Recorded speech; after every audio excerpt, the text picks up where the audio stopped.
Hey, it's your end of life coach continuing to talk about grief this week. I think we need to think carefully before we say the words, I know how you feel.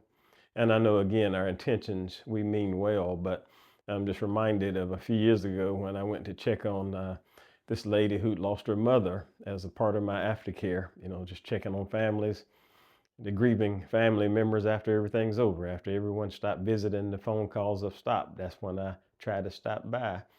And she was in the living room with her sister when I got there.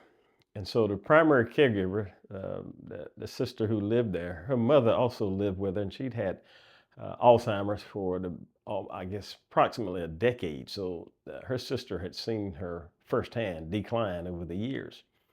And so as we talked and they shared memories, the sister that was the primary caregiver got really emotional because her sister had told her that I know how you feel losing our mother because it was the same relationship as far as that was her mother too. But the sister who was the caregiver got really upset and said, you really don't know how I feel. I'm the one that was with her every day, taking her to doctor's appointments. And the other sister said, well, we dropped money off with you. Wasn't that enough? And the sister who was the caregiver said, I had times when I contemplated suicide because of the stress of taking care of my mother. You do not know how I feel.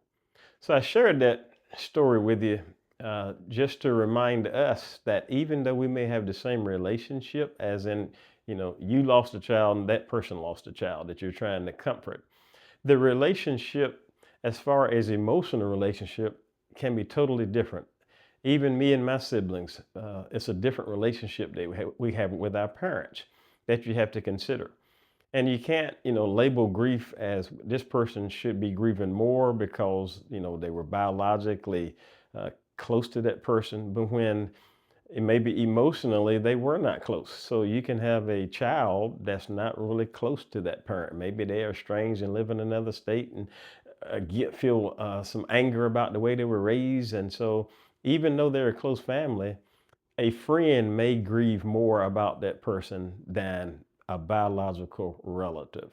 So again, just wanted to remind us, be careful when we say something like, I know how you feel, because grief is such an internal and solo journey. You can't know how that person feels, but I know what we mean. And this has been today's High Sci Flash.